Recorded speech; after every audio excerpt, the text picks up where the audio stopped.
And we are live. Today is a special day. It's a different kind of topic. And being that we're married dudes and we're fit dudes, I thought Alan Roberts would come in. We got a relationship expert. Am I wrong in calling you Adam Smith? That is me. I'm Adam Lane Smith, a relationship expert, attachment specialist. That's me. Married 13 and a half years, though, too. What is an attachment specialist? Well, attachment is the way that you connect to other people to give and receive love with human beings. It can be secure where you're able to share it, or it can be not secure where you're afraid to connect to other human beings, and then you start to act upon them, push their buttons, try to get things from them. You're anxious, you're eager to please, the nice guy problems. That's what I teach. I excel in that, and I coach it all over the world. So you coach relationships. Yes, I do. So how did you get into that? Like, what's your background? Now, this is fascinating to me. Oh, yeah. Yeah, so I, for a lot of years, I was a licensed marriage and family therapist. And in school, they teach you that attachment is for children, and you don't need to think about it for adults. Okay. If it's an attachment problem, they will automatically have a personality disorder, and that's all you need to know. And everything else is medical, and you need to throw medication at it. That's a rough, but that's what they really teach. And I started. That's pretty much school and medicine in general. If there's anything wrong, we're going to medicate you, and we might even make your heart explode. Correct. That's a small side effect. We have medication for that, 5 of them. No, I would work with people who their relationships were a mess, and they were taking 4 different antidepressants and anti-anxiety medications, and they weren't feeling better. They were a mess in their relationships, and I started looking at attachment and reading into it and figuring out stuff that people were secretly whispering about because you're not even allowed to talk about it. And I said, no, this is the real problem. This is the real problem. So I started talking about it, and people said, please teach more about this. And I couldn't while I was a licensed therapist. So after years of marriage and family therapy, I had to give up my license so I could start coaching just on attachment because it is that important. I found with attachment, you have anxiety, you have depression, even bipolar issues, panic attacks, all of that seems to be caused by attachment issues and seems to at least made much worse. So I've found ways to fix that through fixing attachment. Fixes almost everything else, man. So how do you go about fixing attachment? Like, how do you develop attachment? Like, how does, so, I mean, cause it's such the word, I'm kind of attached to my wife. I'm kind of, I really like my weight belt. You know, it's like, what is, I really like this shaker cup. Like it's a word that I think people are like, okay, I think we should dive more into what attachment is. Sure. Hell yeah. Like, attachment is when you're a little kid, right? You're 2 hours old. Your brain starts saying, how are people going to treat me? Can I trust that people will take care of my needs? Can I trust that I am worthwhile? Can I trust no one's going to hurt me? Can I trust my parents to love me? And if you get put in the NICU for 3 weeks and you're in this like environment where there's no touch and it's isolated and you're crying, and you can't get that comfort on demand. If you're put in daycare in the first 6 months of your life and you have to compete with strangers for the approval of strangers to get your needs met. Mom is gone all day. She comes home and she's not there and you're like, why is mom never around me? It must be my fault. Or dad is depressed and not spending time with you. Mom's depressed. They're abusive. Or they just don't know the good things to do. They're cold and sterile and they're almost like social workers who feed you and take care of you. All of that, the little brain says, this must be my fault. Somehow I'm causing people to treat me this way. This must be something that is happening to me, or people are crazy. I can't trust them. I need to lock down, not show people who I am, not be weak, not be vulnerable, not connect, not do any of that. I need to keep people out, but I still need my needs to get met. So how do I push other people's buttons so they meet my needs? Do I be extra nice and earn their approval so they'll be so grateful they'll figure out what I need and do it for me? Or do I have to love bomb them and do super nice things and build myself up as this awesome dude? And then they will flock to me, but I won't let them get too close. I'll keep backing up and moving the goalposts so that they'll just chase me, but I'll never fully commit. What am I going to do? That's the game that we play. And the research shows that 50% of American adults have an attachment issue of some kind in this country. 50%. 50% are securely attached where they can go and say, hey, these are my needs. Here's the problem I'm having. Can we work on it in good faith? Can we just solve it together? I have low stress. I'm just going to talk to you about it and face it head on. 25% have avoidance style where they're backing up and they're going to push your buttons and be like, well, I'm never going to commit, but I will keep telling you the things I want you to do and I'll keep pushing your buttons. And then 20% are anxious, where they're chasing endless approval, the nice guy problem. And the last 5% are a blend of those two, where they just hot and cold, can't figure it out themselves. And that right there is attachment. And then they go out from childhood, they develop anxiety. If I have to protect all this, control all this, they get anxiety issues. Then they get the depression in early teen years. We now take this for granted that this is just always going to happen. You just get depressed as a teenager. This is attachment. It's the attachment blend. Then they get into relationships. And the anxious people start chasing the avoidant people for approval, and they never bond, and they get divorced, and their kids have attachment, and it turns into this generational attachment issue. And that's why I gave up my license, so I could just coach that internationally and teach people how to fix it. So you had to give up your license to coach?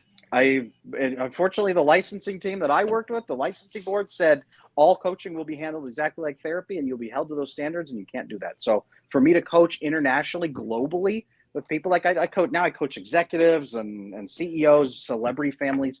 To be able to do that, I had to give up my license as a licensed family therapist. That's so indicative. And Alan, I know that's some shit that goes on in healthcare and the medical profession. Like if a doctor spoke out against something that happened in 2020 or had an opinion different than what they told them to have, they're like, no, you got to follow. So what's the point?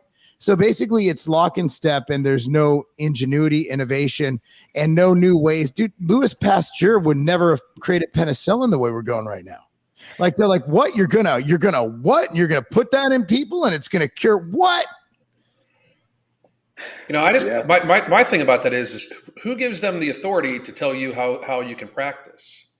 Like that's where I think we've reached as a society. We have to take a strong look at this. Like, the people that are dictating how treatment is done, as Marc said, it doesn't allow for innovation, but oftentimes they're wrong. Like, I mean, if you look at the recent data that came out, and I'm really happy to talk to you today because the recent data that came out, there's new studies that show that depression is not serotonin related, and yet we've been giving people SSRIs in the tune of tens of billions of dollars a year. You sent me that. Oh my God. Yeah. One quarter of American women are on an SSRI. One quarter? I've read as much as Jewish chicks. I've read as much as 50% of the population is on them.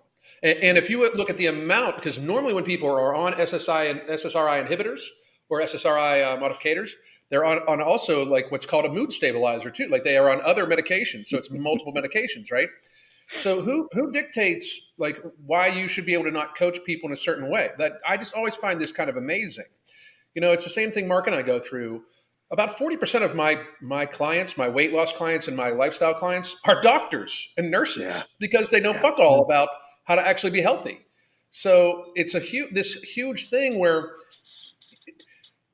you have to I applaud your effort because it takes a bravery to a certain degree to say, you know what, then I'm just going to do my thing since even though you went to school for this and all like that, it's not like you don't use your education, obviously, but where do you view this happening going in the future? Like, because I view things way more towards how you're approaching things, where you're going to take like, instead of it being in lockstep with everything, we need to actually approach the problem and look at things from an innovative stance. Like the people in the comment section are asking about Marc and I's and the Ambrosia Collective's new product, No Morbidity.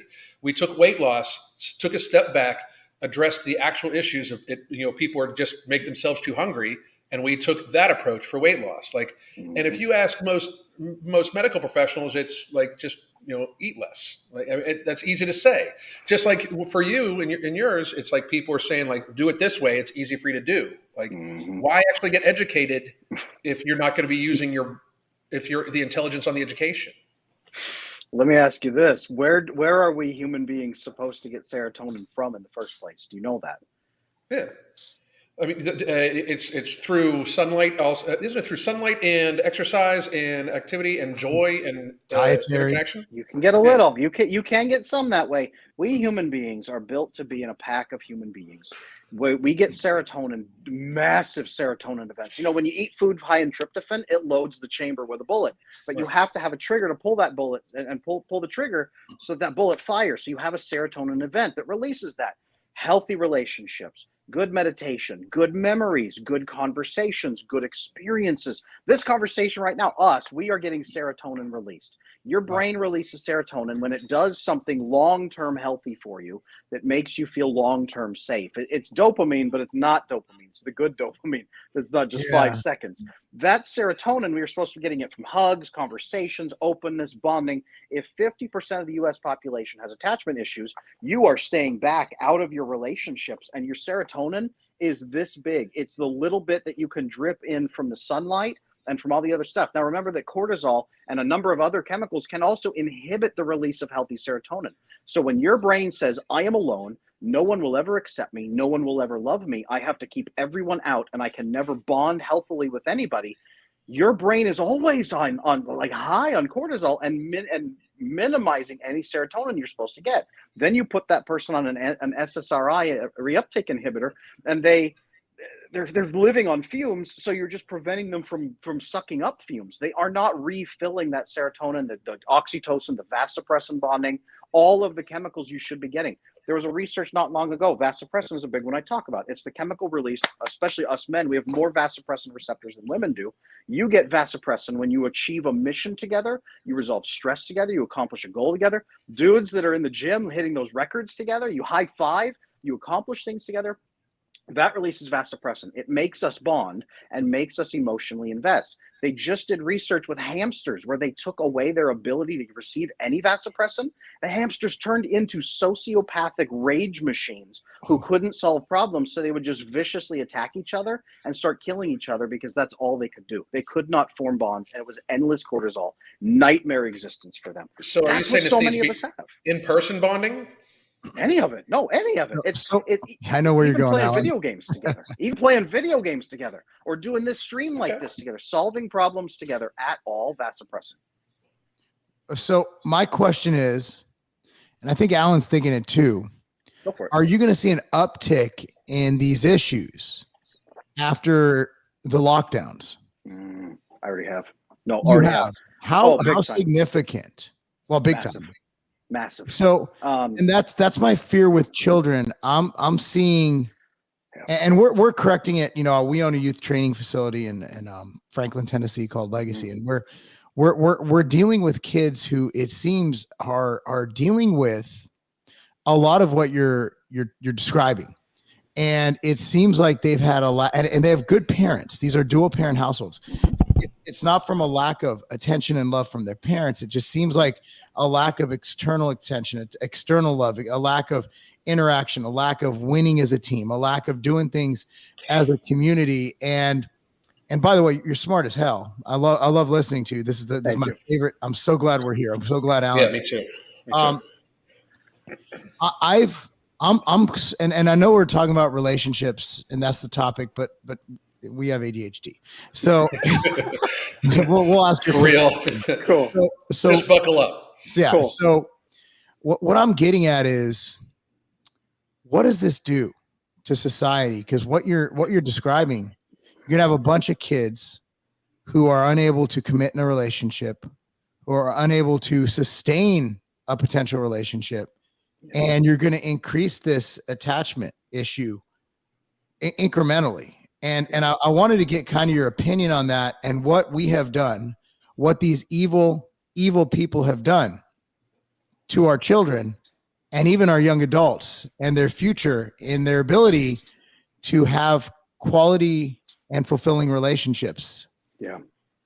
Let me blow your mind really quick. I promise I'll be fast, but I have tracked the approach and the growth of attachment issues over the last 100 years. It's not brand new. World War I, a lot of it seems to start in World War I. A lot of people lived rurally. They lived in communities. They wouldn't travel more than 15, 20 miles from their house, most people.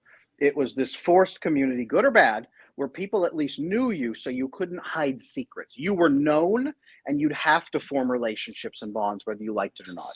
And most often, if your parents were messed up, you had an aunt or uncle you could bond with. Someone would come along and fix the attachment with you, so you would fix it, right? This was the system that we're built for. Then we started World War I hit, just meat shredder. We lost like almost a whole generation of young men because they either were killed or they came back with PTSD, and we didn't even know what PTSD was. We just thought they were being wimps. And a lost generation hit next. And then you had the Dust Bowl, and you had the Great Depression, then you had massive industrialization, and people couldn't live. So they moved out of the farms and out of their communities into cities, torn apart, parents working 16-hour days, kids not getting that love. And then you have what's next, the World War II, and the meat grinder of that, another generation shredded. The baby boomers came along. You had the silent generation, the greatest generation. They didn't talk about crap. They didn't talk about love. They didn't talk about all that. They survived and fed their kids. And their inheritance was like, here, have this jar of rusted nails I have saved that might save you someday. And their kids like, what the heck is this? Like Dust Bowl trauma. Then the boomers came along, and it seems like about half of them understood what their parents were trying to do to give them love. And about half of them didn't. And it became me, me, me. My parents didn't love me. They didn't know me. They didn't understand me. They didn't care. I wasn't accepted. So screw you, old man. That's the baby boomer generation. They rolled through. And they're still tripling the average divorce rates right now in their 70s right now. Tripling the average divorce rate in their 70s. Can we pause real quick? What is the current divorce rate in this country, in America? Do you have that astronomical? I don't. I know it's not the 50-50 that everyone quotes. That is the 50-50 of all marriages, because people go on and have 7 marriages and they add up that rate really bad. It's not as bad as people are afraid of, but the average rate in the 70s is going up, and some boomers are just waiting it out until the partner dies from cancer, and some are getting divorced in their 70s. I can't even imagine that. Yeah. It is. It's a race to the finish to see who's going to live, and they're not wasting your money. But then they had Generation X, they had Generation Y, who were just deer in the headlights as society started changing. But that brokenness and not knowing the love and the family system not correcting it, our correcting systems broke down. We lost everything. So with the self-correcting pathways that we even should have had broke down at the same time. Now we're down to a nuclear family who generationally doesn't know how to hand off love. And then they start getting divorced and they start breaking up. And the message is, well, sometimes love just doesn't work out. Sometimes people just stop loving each other. I don't know, man. And that shreds their ability to connect with people and even trust that love is real. Generation X, Generation Y, they're like deer in the headlights. The millennials come along, the boomers' second marriages. Then they say, I'm going to make an exact copy of me who's hard as nails. And the boomers and the millennials hate each other. And the millennials have never seen a functioning family system. They've never seen a functional society. They've never seen a functional extended family. They've never seen real love except for outside of like movies and sitcoms. And they're like, well, that's pretty stupid. That's not real. They've never seen that. Now Generation Z is here. And they're like, no, that doesn't even exist. But I want to go back to when good things may have existed. So they want to go back to like the 1000s in the dark ages. And then you've got this newer crop of kids, 10 years old, already suicidal. The pediatricians are sounding the alarm that suicide rates are skyrocketing among 11-year-olds, and nobody's heeding that alarm. That's being kept down. The suicide rates for 11 years old are just off the charts. When you talk about COVID and the lockdowns and everything, the suicide rates among preteens is just terrifying right now. It is a meat grinder for which ones of them have good attachment. The families that do, remember I said about 50% adults, they're raising healthy kids. They're quiet and you don't hear much about them because they're not exploding. Then you've got the meat grinder of kids who are either trying to survive with mom and her 19 boyfriends, and he's trying to figure out healthy attachment, and he's 12 years old and he's not sure if he should kill himself or like man up and build a company, and he's like 12 years old.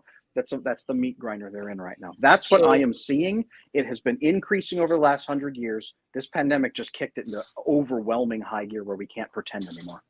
So, well, I mean, but you're saying we can't pretend, but people still are. I mean, what you just discussed, like I think that most people can take a look out and see that what we've done in the last 2.5 years has been tragic for anybody under 18, anybody under 25. Under 25, it's relatively, I think it's like 3,500 people at the last mark. Under 25, even with all the comorbidities that passed away of or with the pandemic. Yeah. But I would argue that the suicide rate in that very age bracket the increase in suicide rate has taken a much vastly larger scope of people. Correct. I mean, but how do we get people to understand? Like, to a great degree, this is one of the reasons why I was so happy when Marc texted me, seeing if I wanted to join, because Marc and I talk a lot about, like, I've been called everything from, a a pussy beggar and everything like that. Like, cause I talk about my wife. My wife is like the center of my universe, right? Mm-hmm. Like completely like my wife and my son is an adult kid. He works for our businesses. He's my best friend besides my wife. And people say I'm strange because of this. Like Marc talks about nothing but his family. He's with his kids all the time. And we are seen as the weird ones. And I just wonder, like, I think that especially when the pandemic hit, like we just held on tight. Like I was like, okay, no matter what, like conversations with my kid, even though he's like, he was turning into, into his adulthood then. And like more than anything, like I want my wife to know that I'm like, no matter what the fuck crazy world we were going to live in, it's me and you, ride or die until the fucking wheels come off, Mm-hmm. And somehow or another, society has deemed this as like odd and crazy when it's like this always been my aspiration and goal, and I'm Gen X, and like even though I was a latchkey millennial, kid, I'm the last. Even though my parents, I was a latchkey kid, like literally cooking breakfast, cooking dinner, like from instructions when I was 8 years old. Let myself in the house. Both my parents worked their second jobs, and they're like, take meatloaf out of oven, turn oven on to your out of refrigerator. Like I mean, literally like that, but. How do we course correct? Like what do you suggest that the average male or female can do to try to aspire? Because I get people that ask me all the time, like, what do you do? Like, I just worship my wife because my wife worships me. Like, I mean, like, I found my other half basically through many fucking trials and tribulations, and I am fully admitting that I am full on crazy. I'm a lot to take. So the person that Marc will tell you, I'm a lot to take, but like I'm not exactly a walk in the park. One of the reasons why, like, I feel bad for like when me and Marc are in person together, I feel like bad for other people that are around us. Like it's almost like we were texting each other the other day, and I was like, man, I can just sometimes feel like I am in person. I am just fucking a lot. Like I will be able to feel it. But my wife loves that shit. She just absolutely loves it when I'm like that. But how do we get other people to find their person like that? I find it that it's not going to be, I don't think it's going to be found through social media. Like Marc and I both met our wives before social media, and I think that that's one of the huge, and we do social media for a living. I think it's phenomenal, but I just don't think it's the best thing for relationship society. What are your thoughts? No, the research shows that you are twice as likely to find a healthy partner if you go through your family systems and say, hey, I am, and you fix yourself so you're optimized so people would actually want to connect you. And then you say, I'm looking for a wife. Everybody just start looking for me, looking over rocks and find me people, and you connect out in your church communities and your social communities. You need to get socially connected. The research proves that is the best way. Because what happens is people connect you someone they've known for 10 years, and you're not connecting to a random stranger. You have 10 years of data on them. And then the social pressure for both of you to act responsibly and humanly to each other is very high. And then you engage in social interactions with people you know anyway, so they can't lie to you. And she can't say, I was a supermodel and now I rescue children from chemical fires. And she can't lie to you like that. She has to be honest. That was really specific. Have you had some experience with that? That was very specific. That was his last patient before. There you go. No, but that is what research shows, is connecting through your social bonds and your social network, which is the problem, because so many people don't have those social networks. They are alone, so they're sitting in their apartment. They don't want to talk to mom and dad. They maybe have one sibling they don't really feel very close to. They have a couple friends they don't really trust, and then they're on these online dating networks trying to look for strangers who don't believe that love is possible either. So then there's two strangers who don't believe love is possible. They're going to date and try to make each other feel good and push their buttons. This is why research shows the first 7 months of your relationship are fake anyway, and it crashes at 1 year, and the female drive crashes at 1 year, by the way, in the bedroom, because you guys haven't built any emotional bonding whatsoever. It's all been fake. That's the problem with modern dating. It really is about your social network. Can I take a step back? Something that came to my mind is love possible? Yes. What is love? Love is the mutual fulfillment, a circle of mutual fulfillment between two human beings who do what is truly best for both people involved. That's what love really is. He had that one ready for you, motherfucker. Dude, I gotta know. People ask me that all the time. People don't believe in love. They're like, man, love's not real. Yes, it is. Well, what is it? It is two human beings mutually fulfilling each other and doing what's truly best for both people involved, not being a doormat or taking advantage. That's what love really is. And if you have that, yes, you have to have secure attachment to be able to build that, though. That makes complete sense. I've always wanted that answer. Now, what about like true love or love at first sight, or does love have to be developed, or is there some inherent cosmic or religious intervention where you're meant for each other, or is love something that develops over time based on people working together to create that circle? It can be all of those things. I don't necessarily believe there's one human being that is perfect for you in every humanly way. It may be. It may just be that all of us come by that person in different ways.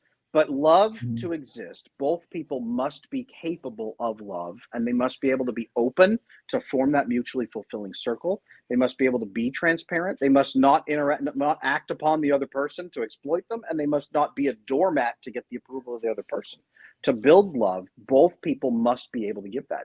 And you can get love, if someone is able to do that, you can get love with just about anyone. If you're talking about romantic love, you could throw a rock and find 5 people that can give you that if they all have secure attachment. That's really the crux of it. Does physical attraction, let me just segue real quick, because this is where my brain's going. I don't know if your brain's going here. So you say, okay, romantic relationship. Does physical attraction play a role in the development and the sustaining of love? Yes, it can. It is definitely a big window into the person's life. Looking at someone's body, being attracted to them, there's definitely that. Having good fitness, good discipline, having a good, healthy body means something different about you. If you have low attachment, very broken attachment, your serotonin, oxytocin, vasopressin, everything very low, you will be binging dopamine all the time. And that may look like a few different things. People who are constantly binging dopamine, often it's sugar. A big piece of it is sugar. Cocaine, heavily processed foods, cocaine, drugs. Cold showers. Exactly. So looking at somebody's body often tells you where their mind is at and how healthy their mind is. By looking at their body and showing how they use their body and what it is, that is a pretty big indicator. Not always, but it at least is a big indicator for the health of that person on the inside. So let's say you're in a relationship. So a lot of people I know, they're like, so my wife and I, we actually go to the gym at the same time. We don't train together because there's a lot of weight changing going on. She's much stronger than me. And, so the thing is, people will be like, oh, my girlfriend or my wife is mad because I'm spending too much time in the gym. I don't know what these people are doing in the gym. My workouts last about 40 minutes. I'm literally a professional at it. So I'm the best you can be. I'm literally the fucking pinnacle of bodybuilding. I'm in like the top in the world, just having a pro card. Okay. I would get my ass kicked by the best of the best, but I'm literally that guy. I'm the best. I'm like, you can't get higher than IFBB pro. You just can't. That's just a fucking fact. So people are like, oh man, my wife is mad because I spend too much time in the gym. Number one is, let's assume this person's spending, the government recommends 60 minutes of physical activity a day, period.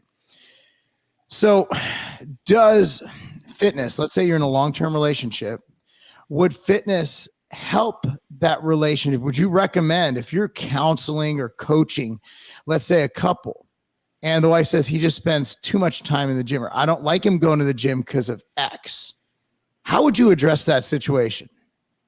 Well, first of all, I would ask why they are fighting over it instead of working as a team toward goals. That's what I would say. They have clashing goals and they've never discussed their goals. And now she's trying to control his behavior by implementing pain instead of working with him as a team. That's the first thing I would say. Number two, I would say that fitness and using your health and your body is mandatory for a healthy mind, because you've got 2 different sides of your brain, right? You've got your emotional side over here for me. No, listen to him. I say it all the time. Yeah, no, I say it all the time. It's like he eavesdropped in our conversations. There you go. You've got 2 different sides of your brain. I don't know if my camera's flipped, but the logical left side and the emotional right side of your brain, there's only so much energy to go between them. So if you are agitated and stressed out and you have low attachment, or you have high anxiety and you're always stressed out, your logical brain diminishes to fuel these storms on the emotional side of your brain. You cannot logic your way out of them because your logic is now diminished and you're amped up all the time. You're just thinking 5 seconds of the future. Maximize pleasure, minimize pain for the next 5 seconds. That's all your emotional right side can do. The only way out of this is not emotions and it's not logic. It's the third process in your brain of what is happening to my brain, what's happening to my body. Your body needs prolonged, intense physical discomfort where you're working out. You're working out and you hit that endurance phase and your body says, stop, I'm tired. And you say, I'm not going to stop. This is the good stuff. And you go farther. Your brain, the back of your brain then says, whoa, something's happening with my body. I'm running from a bear. I'm fighting for my life. I'm doing something extreme. I need logical processes to come back online so I can spatially aware, spatial reasoning, planning, long-term thinking, and let's turn off the emotions so I'm not disrupted while I'm making these choices. As you hit endurance and push through it, your brain starts draining your emotions towards zero the more you do, and starts increasing the logical functioning through a chemical cocktail in your brain. By the end of a hard running workout and lifting and all that crap, your brain should be fully calm and logical. So if you do this every day in advance, your fitness is fueling greater long-term decisions and healthier relationships. So fitness is mandatory to make good decisions in your life and to overcome those problems. Wow. That's why. Wow. I've never heard that. That was beautiful. Because I mean, you get that thing where, you know, if you go to the gym or lift weights and do cool stuff, I consider cool stuff, they consider you a meathead. And who would have thought? But if you go to, I believe my Lifetime Fitness in Franklin, Tennessee is the busiest Lifetime Fitness in the country. From what I hear, from what I've seen. Everybody who goes there, I would say probably to live in Brentwood, you're making your combined income's at least 200 to 250.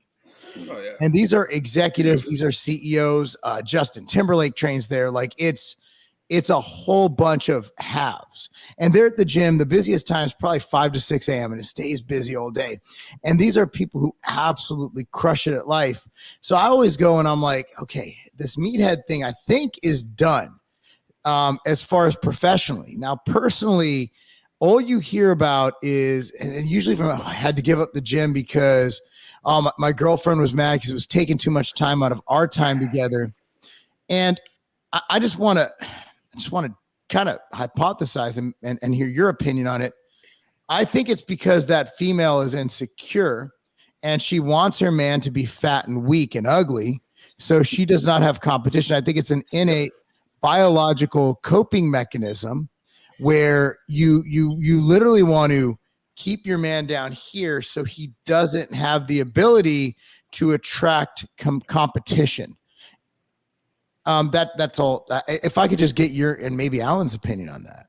I've heard that a lot. I am not at all prepared to discount that because that's definitely an element of it, I suspect.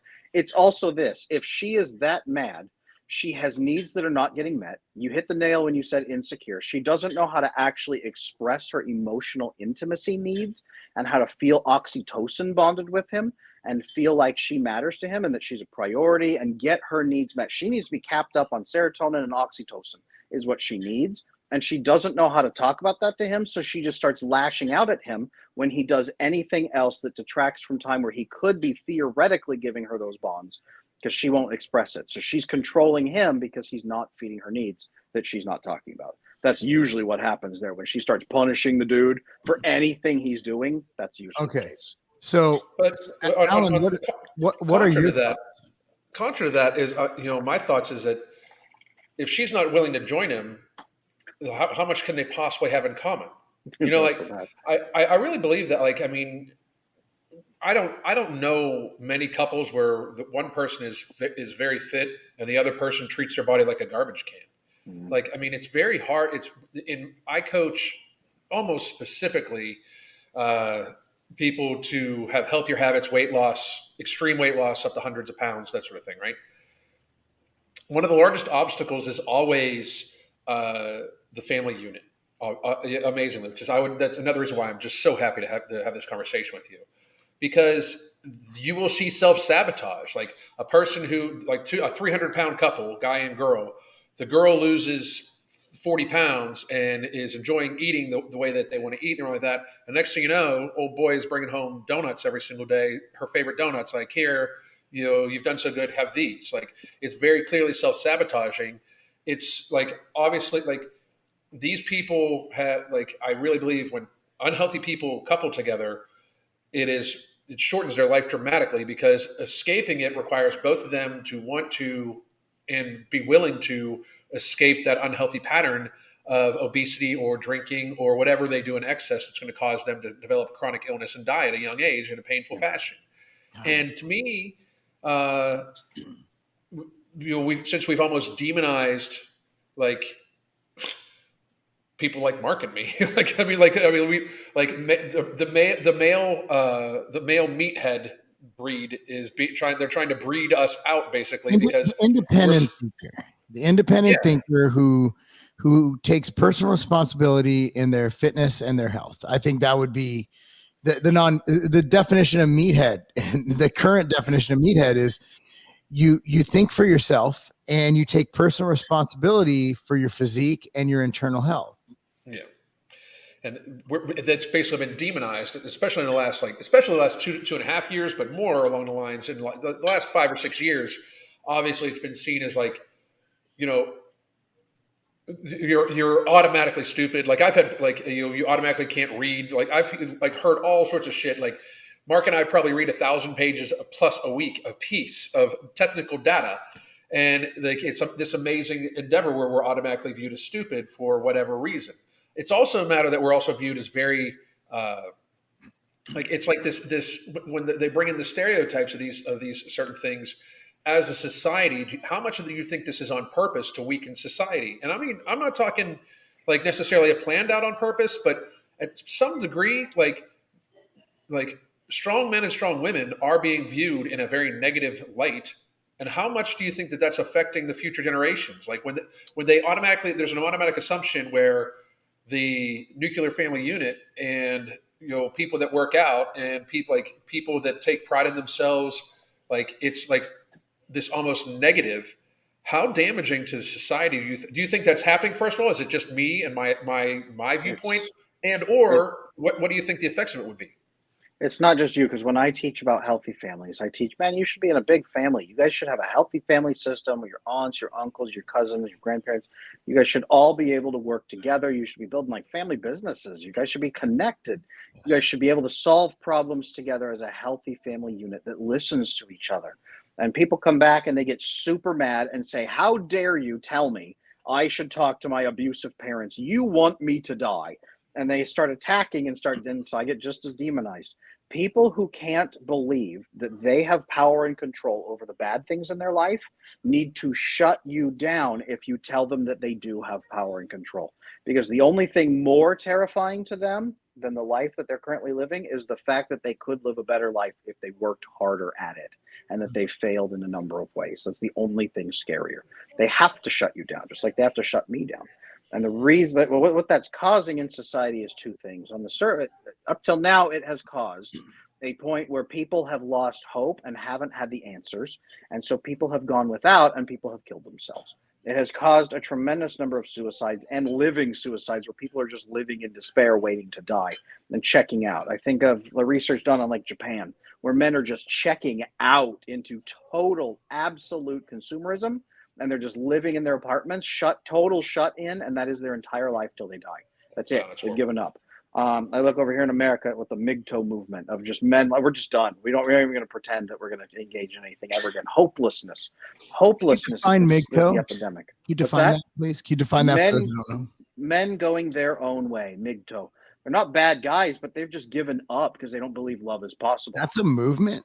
That is a movement. Men going their own way, meaning I will never, ever connect with any woman ever. I will simply be alone for my whole life because it's hopeless. So are they still having relationships, like sex, or are they just completely? No, they're just totally. So are these the no-fap people? Some of them are. Some of them are, but it's just dudes who are just done. It's dudes who are just done. And then I look at, it's not a movement, but everyone talks about like the incels, right? Involuntary celibacy.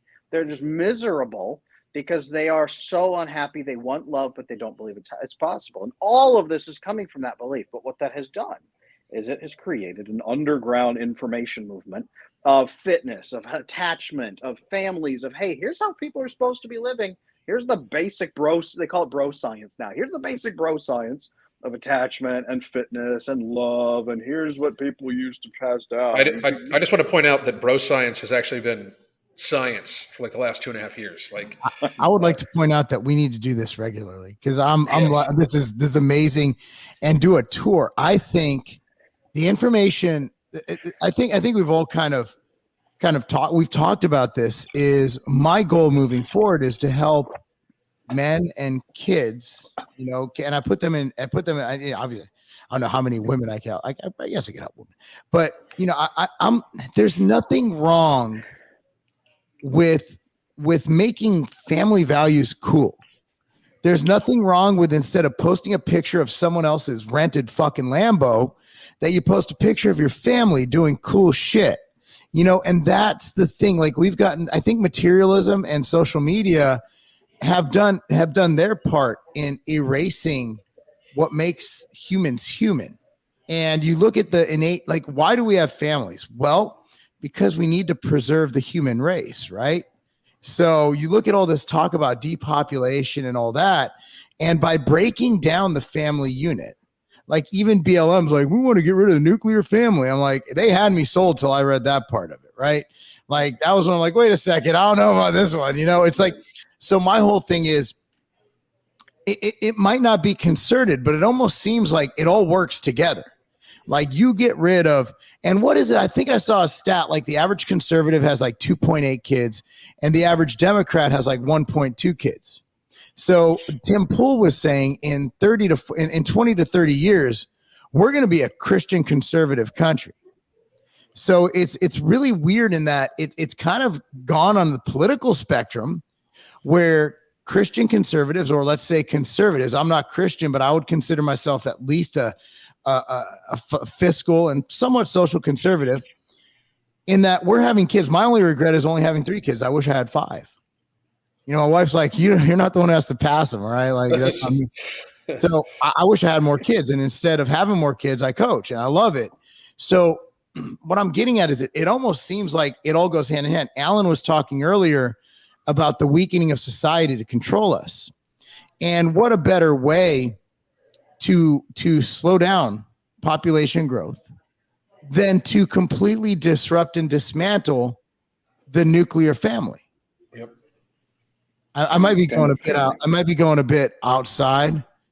I'm drinking mental jewels right now. So I hear you. 100 years ago, like I said, they started breaking down the extended family, which was the self-correcting unit built around the nuclear family.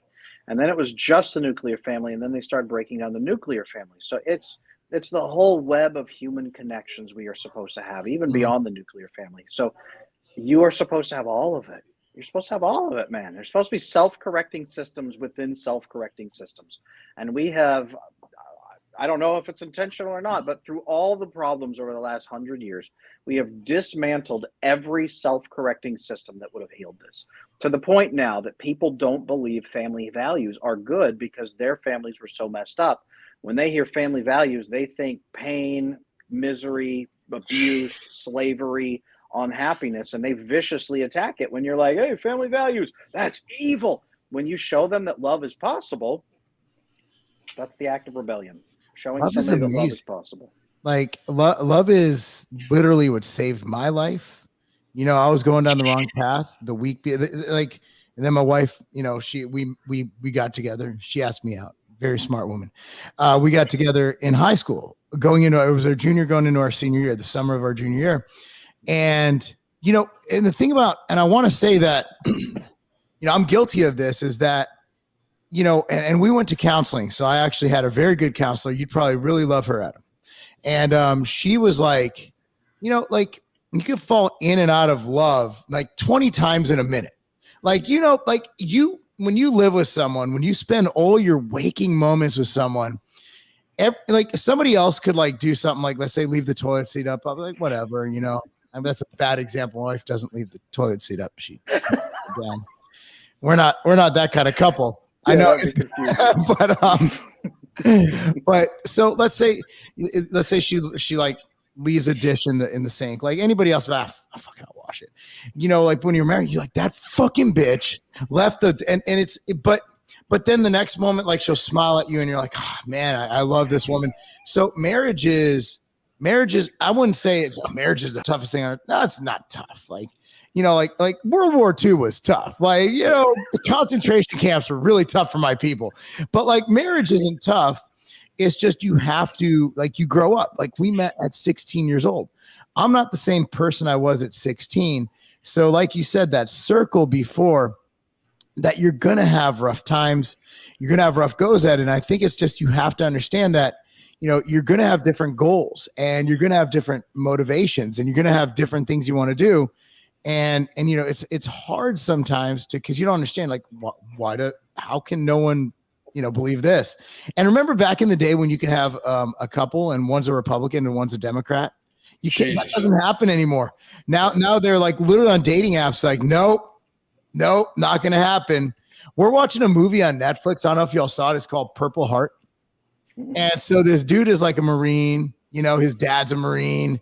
And like, this girl is like an immigrant who has a Black Lives Matter flag, and they get married for some insurance scam and then falling in love. And it's actually, I caught myself crying a couple times, but I think it's that connection, and that knowing that you're not going to find someone who's perfect, but you have to be, and sometimes I believe divorce is a good thing for some people. I believe that sometimes it's irreparable. And like when in the case of spousal abuse or domestic abuse, you got to get away. Right. Mm-hmm. But I mean, marriage it's not always going to be, Disney movies without the grooming. It's not always going to be, smiling and hearts and holding hands and skipping. That you're going to have some times when you just want to fucking kill that person. But then you have to balance that with the fact this is your person, and you have to understand them, and you have to, learn to love them, and learn that they have faults, and shit you do pisses them off too. I have like kind of like a multi-part question for you that like, how like, and because we're about to step in it, I'm just letting you know, because I'm known for just like throwing it out there, but how much do you think the dissolving of gender roles is fucking playing into this? Ooh, good one. I will say this: when somebody believes, with broken attachment, that they are worthless as a human being, that there is something wrong with you on the inside that nobody else will ever be able to love, and if they see it, that they will abandon you, that people will reject you for who you are on the inside. We need to create something about us that creates a new acceptable tribe, whether that's an identity of I'm this political affiliation or that one, I am this, I'm whatever you are. You need an innate thing about you that does make you acceptable, so that people can't reject that. And that often, when I see the avoidant, the anxious attachment style, they run into whatever they can that makes it okay for them to be who they are, and okay to be scared and accepted into a new group based on a new tribal identity. I see that all the time. And when you don't think it's okay to be who you are, you need to become someone else. And that is one thing that our society has made very, very easy to do. I don't know that that's the case every single time, but dissolving all of these pieces, it usually is a relief to the people who hate themselves and think they were unlovable. So now they need to be something better. And they're afraid of love. They're afraid of bonding. They're afraid of being who they really are. I've seen that time and time again. That is a profound explanation. Yeah, it very was. It very much was. Yes. No, I like very was. Very was. Just wasted work. But I mean, like my ADHD is just like, tick, tick, tick. Because I'm basically thinking about what I'm going to say next. But like, because I have this theory, right? Because I'm not like, I don't think it's anything about sexuality, because I know plenty of gay dudes that are fucking like, I wouldn't fuck with at all. Like they'd fucking knock me the fuck out very quickly. I know. I know it's not about that type of masculinity or sexuality or attraction or anything like that. But I'm talking like actual, like almost the dilution of like what a strong male and strong woman is. Like, I think in society, it's so skewed right now where we need, like, I personally believe, like, a strong family unit comes from like a strong leader, strong patriarchy. And I know I just said patriarchy and people are like, holy fuck, you said patriarchy. Yeah, it actually is a real, like, Marc's heard me say this before. Like, I think we are the disposable warriors. Like, women are actually the leaders of the tribe via the fact that like men will fucking die for that shit. Like, I mean, like, men will lay down their life. Like, there's like right now, I can guarantee you this: if somebody tried to break in my front door with my wife in this house, they're gonna kill me to get to her. Like, I mean, like it's like, without a question. I'm not surrendering. Yeah. You're not taking me hostage. Yeah. Somebody's gonna die, and it might be both of us. Yeah, yeah. But do a lot of people think like us, Alan? That's the thing. Dudes aren't like that anymore. And that's my question. Like, I mean, like, I really believe that to a great degree, due to physical, like the physical differences, like for the vast majority, most part, men are physically dominant when it comes to things like combat than women. Our bodies are literally made to take more punishment. We can't take more pain, but we can take more punishment. Women can definitely withhold more pain, because if I get a cold, I'm a fucking baby and my wife is past a baby. You know what I mean? But I think that like the dilution of this, like the whole non-binary, everything like that, and I'm not knocking nobody. I don't want anybody to think I'm knocking anybody. But I think that that's a problem for like attachment purposes, because there's not really like the definition of what's going to happen between two people, you know? And like, if my son or my wife needed a heart transplant, I'd give them mine.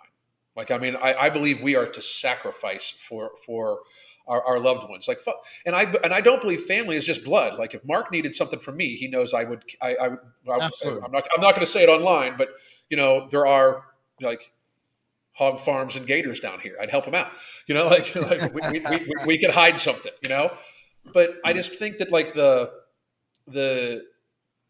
muddying of the water about what our roles are, how is that affecting relationships right now? Because it's a huge thing for the younger generation. Let's turn that question around. What is leading to a system where everyone is so unhappy with those even traditional gender roles, so to speak, where not that everyone fits perfectly into them, but what is so terrifying with them that we must burn them to the ground? When you live in a system over the last 100 years where people stop believing in love, and where relationships become acting upon each other, then the idea that one person is more dominant or active than the other person becomes horrifying, because that creates a huge imbalance of abuse and control and evil. And especially if that guy himself does not believe in love and will choose to act upon other people. It creates a massive imbalance where the concept of a strong man becomes terrifying, because now there's this strong man out in the world with people who are terrified and anxious and fearful. And they do not want to fulfill a traditional yielding feminine role. They are afraid of that. So they must themselves become stronger and resistant, or find someone who will protect them from that. And we have to weaken men, because there are a lot of bad examples of men using that power wrongly. And we have to strengthen women because they are too vulnerable. That's what that creates, is a world without love. You cannot have healthy gender dynamics in love like that, because it creates these horrible imbalances and fears.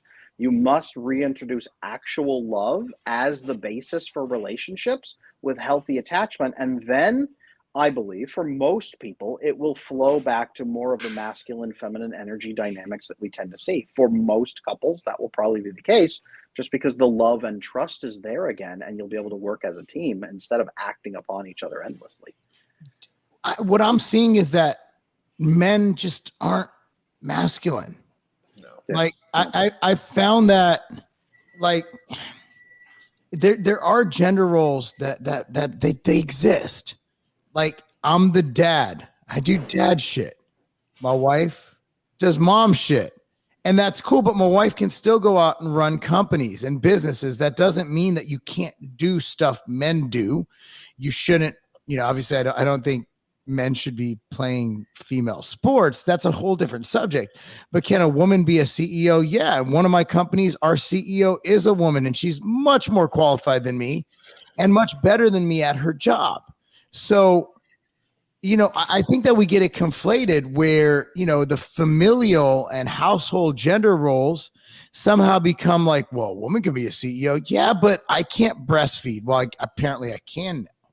But, you know, those weird things are just kind of, as Alan was getting at, it's kind of muddying the waters and making it where we can't have these healthy relationships because you can't have two men of the house, so to speak, if you have a standard typical male female relationship. And I think a lot of the feminist movement, I think, did a lot of damage. I think that the whole masculinity being labeled as toxic did a lot of damage. And here we are. And I don't think it's the majority. I think it's geographical. I don't think you see those problems in Florida as much. I don't think you see those problems in Tennessee as much as you would New York, as you would, you know, a larger city where the men are wearing jeans so tight that they can't talk right because their balls are being squeezed. And I think that's the issue we have, is that we just completely conflated our roles as males and females in society on a biological, child rearing and societal standpoint, not on a professional, again, not professional, not in the workplace. Then we can all be equal, but in the household it's different. We have our roles. What I have seen, because I coach attachment. Before that, I was a licensed marriage and family therapist. What I see when I work with individuals and people in couples is the better their attachment gets as a couple, the less concerned they are with who's doing what and who has the power. And then the more typically they shift toward a typical masculine, feminine energy role that they just do, where he just starts being a little more assertive and she starts being a little bit more yielding naturally, because she doesn't have to feel like she has to fight for every scrap of approval or dominance or control or safety. She trusts him and yields a little bit more. And he doesn't feel like he has to restrain himself endlessly or risk stomping on her, but he also doesn't have to push any buttons. They just naturally fall into that pattern. And if she needs more space and more control, he's like, hey, cool, we're a team. I'll step back. You, by all means, you lead on this one. But if you don't want to, I'll step in. And they just create this healthy dynamic. That's what introducing healthy attachment does, is people don't fight over gender roles anymore. People just work together in the best way that suits them. And by and large, for most heterosexual couples, that tends to be the man a little bit more decisive and the woman a little bit more cooperative. It's just typically how that tends to go. Yeah, I would say there are times, like my wife's very type A and she's Italian. So, you know, that's a very, very, very, very volatile combination. That's like, what is it when you put vinegar and baking soda and whoosh, the volcano explodes in junior high, you know? But, you know, I think just looking, you know, just kind of to close this out. First of all, before we do, Adam, where can people find you, bro? Oh, best place to find me is on two places. One is on Instagram. I am at Attachment Adam. You can DM me over there and ask me all kinds of questions. I'm also on TikTok, where I'm at Attachment Bro. I've got like almost 200,000 followers over there now. I'm educating the next generation with TikTok, man. They are eating up my attachment. Do not press like on any of my videos on TikTok. They'll delete me for it. I hear you. I hear you. I'm on my like 20th account. I hear you. Okay. But that's the best place to find me. Honestly, Instagram. If you just DM me at Attachment Adam over on Instagram, that's the best place to go. The DM system on Instagram is just superior. It's so good. I love Instagram DMs. I do. I love popping in and having people like, Adam, I'm sorry to bother you, but my husband has this problem and I'm not sure what to do about it. I'm like, I'm going to educate you about attachment and you are going to make this work. Let's fix this. I love those DMs. That is fantastic, man. This is so, you know, just looking forward. I think there's a lot we can go into. And if you guys want to see more with the three of us together, just comment down below in any of the comment sections. We got Facebook going. We got YouTube going. We're sending this to Adam. He can put this wherever he wants to put it. This has all been live streamed and recorded. We wanted to, and I love looking at your comments. I've been putting them up and we're not able to get to them, but you know, I love putting these up just to kind of get out there what people are talking about in the chat. I know Alan's gone almost fully live with all his videos. It seems like I'm kind of skating but I love lives because you get to see the interaction, especially when you have more than one person in here. and you get to see people having conversations. We had people in the comments section, I don't know if you guys saw this, helping each other. And that's what this is about. Like Alan and I could do a video right now talking about how Cali Muscle did something. And I'll do that video too. But this is what we enjoy. Like my last 2 videos have been about coaching. At the end of the day, we're going to get less views doing this, but this is what we're here for. Alan and I have literally, you know, and Adam, this is a dude who literally gave up a license to help people because the license was restricting him from helping people. So Alan and I literally started a brand we started a sub brand of a brand together to help people in something we're both passionate about, and that's not die. So we have we actually have a seminar with one of the suppliers with a new product we have coming out, which will help it'll help a lot of people with Syndrome X, blood sugar issues, energy issues. And we're super excited about that. That's about 12 weeks away. No Morbidity is back in stock, I believe. Tuesday of next week, we're launching it, relaunching. Yeah. And so that's our thing. But again, like it's all about a healthy life. And a healthy life, again, Adam has given us such insight into, you know, how everything affects everything, serotonin, dopamine, all these crazy things. But if you're fit, if you're healthy, if you learn to work with your relationships, and again, I'm actually going to I think my wife and I, you can never use enough help. I learned this through counseling. You know, I'm going to be pinging you so you can maybe give us a little help on the side because we've been married. We've been together 25 years. And our issue is, I'll just be straight up. We run multiple businesses together, and I love my kids so much that we kind of forget that we're married at times. So we're basically business partners with kids. Yes. It's almost a platonic relationship at times.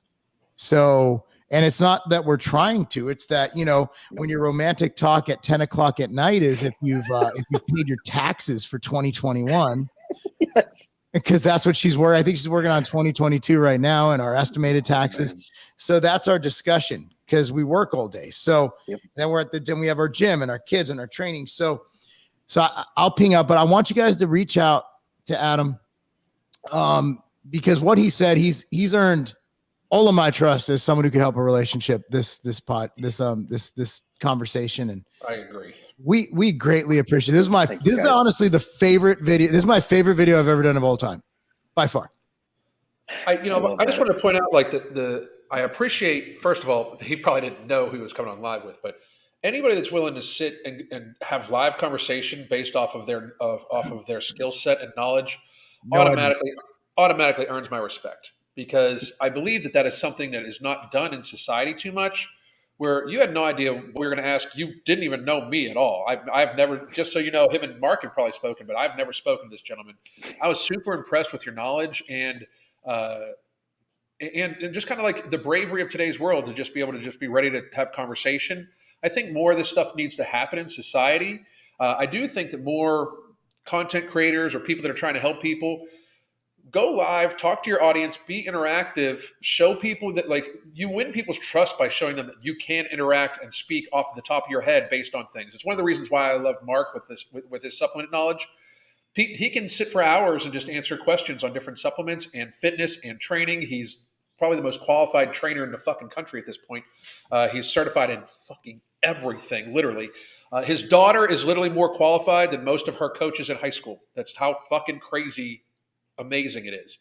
But I do think that people should have more conversations like this, where it's just let's pick a topic, especially one that can help other people, and start having these conversations. So I just wanted to say, you've earned my respect, and I don't say that to many people too fucking often. But you've earned my respect, and I really look forward to us talking again. So thank you very much, man. Well, thank you, guys. Any last words before we go, Adam? Man, if any of this has hit you, and you're feeling like, I don't know if this is real, attachment is real. You can find real love. You can heal it. Please just do it, because there's such a better life on the other side of it. All right, guys. Thanks so much for joining us. Just 3 dudes talking, multiple channels, multiple releases, but hopefully you got a lot of this, because I sure as hell did. All right, everybody. We're signing off. We'll do this again. Have a great day, everybody.